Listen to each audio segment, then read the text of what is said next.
हरियाणा विधानसभा में deputy speaker Ranbir Gangwa ने कहा कि पूर्व मुख्यमंत्री भूपेंद्र हुड्डा सरकार के पोर्टल क्यों बंद करवाना चाहते हैं, ये सबको पता है। कांग्रेस के अंदर के हालात को लेकर भी रणबीर गंगवा ने कांग्रेस पार्टी पर जोरदार हमला बोला। हिसार में रणबीर गंगवा से खास बातचीत की टोटल न्यूज के associate editor doctor Mahesh Kumar ने। हरियाणा विधानसभा में डेप्यूटी स्पीकर रणबीर गंगवा इस वक्त हमारे साथ बने हुए हैं। रणबीर गंगवा जी, पूर्व मुख्यमंत्री और नेता प्रतिपक्ष भूपेंद्र सिंह हुड्डा ये कह रहे हैं कि पोर्टल के साथ ही विदा होगी हरियाणा में बीजेपी की सरकार। देखिए, भूपेंद्र सिंह हुड्डा जी के पास और तो कुछ कहने के लिए है नहीं।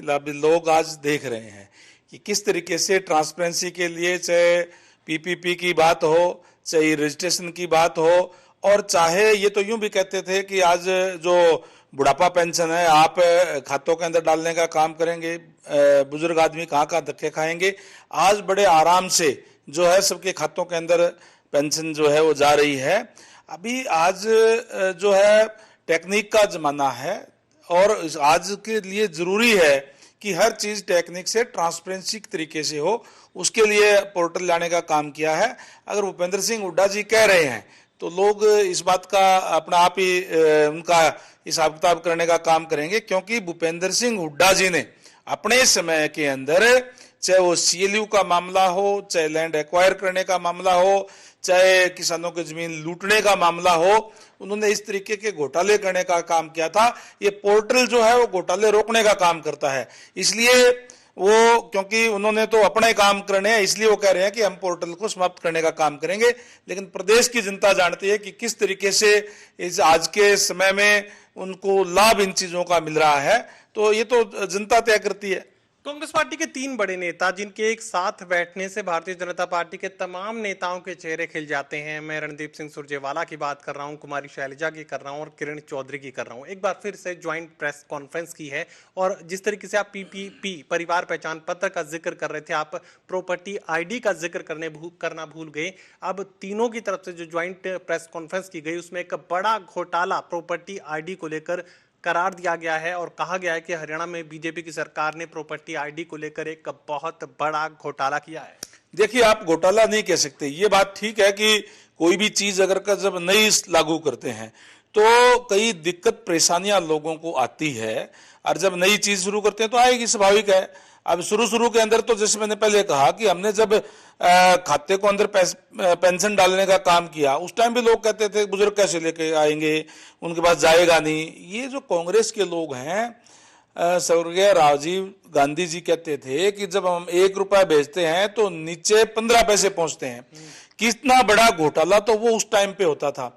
आज ये तमाम चीजें हमारी सरकार ने घोटाला रोकने के लिए, ट्रांसपेरेंसी से काम करने के लिए लाने का काम किया है। प्रॉपर्टी आईडी की जहां तक बात है कि इसके अंदर दिक्कत परेशानियां, क्योंकि नई चीज एक लागू की है और बहुत सी ऐसी प्रॉपर्टियां जिनकी आईडी अब तक बनी ही नहीं थी या जिनकी पहचान नहीं थी, उनकी भी पहचान नई प्रॉपर्टियों की अब हुई है। ये ठीक है कि जो दिक्कत परेशानियां हैं इस समय के साथ साथ अपने आप जो है वो ठीक हो जाएगी धीरे धीरे। कुछ टाइम जब कोई नई चीज करते हैं तो उसमें दिक्कत परेशानियां आती है। चुनावी समीक्षा आप लोग कर रहे थे, अब चुनावी समीक्षा दीपक बाबरिया भी कांग्रेस पार्टी के प्रभारी करने लगे हैं और तमाम नेताओं से मुलाकात वो कर रहे हैं। कांग्रेस पार्टी भी उत्थान की तरफ है, कहीं ना कहीं बढ़त हासिल करती नजर आ रही है। देखिए, कांग्रेस पार्टी तो, जैसे मैं तो पहले भी कह चुका कि कांग्रेस पार्टी जो है एक दूसरे को खुद निपटाने का काम करते हैं। आज जहां कांग्रेस पार्टी पे जो कांग्रेस के लोग ही, मैं नहीं कह रहा बल्कि कांग्रेस के लोग ही ये आरोप लगा रहे हैं कि आज भूपेंद्र सिंह हुड्डा ने और दीपेंद्र हुड्डा ने पिता पुत्र ने पार्टी पे कब्जा करने का काम किया हुआ है। दूसरी तरफ जो रणदीप सुरजेवाला, शैलजा गुट की जो आप बात अभी कर रहे थे, किरण चौधरी की, वो गुट भी अपने आप में अलग इकट्ठा होकर के उनका मुकाबला करने का काम कर रहे हैं। कोई न कोई और तीसरा गुट भी कहीं न कहीं आपके बीच में जो है ना वो आ जाएगा। तो इस तरीके से कांग्रेस आज नेतृत्व विहीन है। उनके पास ऐसा कोई सशक्त नेतृत्व नहीं है जिसके नेतृत्व के अंदर एकजुट होकर के वो चलने का काम कर सके।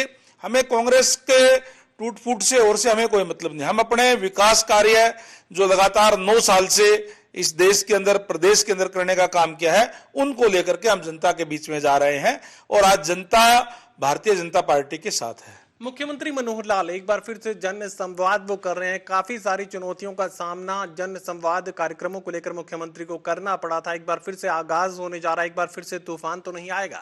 देखिए, प्रजातंत्र है और प्रजातंत्र के अंदर अगर प्रदेश का मुख्यमंत्री लोगों के अंदर जाता है तो अच्छी बात है। लोग उनके सामने अपनी बात रख रहे हैं हल्के की विकास कार्यों की, और जहां जाते हैं वहां जो जो जरूरी होते हैं वो मौके पे ही उनका निपटान करने का काम करते हैं, और बाकी चीज भी एक प्रोसेस के अंदर डाल करके वो करने का काम कर रहे हैं। लोगों के अंदर एक उत्साह है कि माननीय मुख्यमंत्री हमारे बीच में आ रहे हैं। जहां भी अगर प्रदेश का मुख्यमंत्री जाता है तो उस हल्के को और नई नई सौगात जो है वो देने का काम वो करते हैं। एक बहुत अच्छा जनसंवाद चला हुआ है, और इसी तरीके से माननीय मुख्यमंत्री की तरफ से तमाम मंत्रीगण भी अपने अपने जहां जहां उनकी ड्यूटियां लगी है वो भी लोगों के अंदर जा रहे हैं, और वो तमाम चीजें ला करके सीएम ऑफिस तक भेजने का काम करते हैं। चलिए, मुख्यमंत्री एक बार फिर से जन संवाद को आगे बढ़ाएंगे और भारतीय जनता पार्टी के तमाम नेता विकास को रफ्तार देने की कोशिश करेंगे, ये यहां पर भारतीय जनता पार्टी के नेताओं की तरफ से कहा जा रहा है। और साफ ही बात करें कि कांग्रेस कोई चुनौती उनके लिए नहीं है, क्योंकि आपस में भीतरघात ही कांग्रेस पार्टी के भीतर जो बना हुआ है वो कहीं ना कहीं भारतीय जनता पार्टी के लिए फायदेमंद साबित होगा। सहयोगी कमल के साथ doctor Mahesh Kumar, total news, Hisar.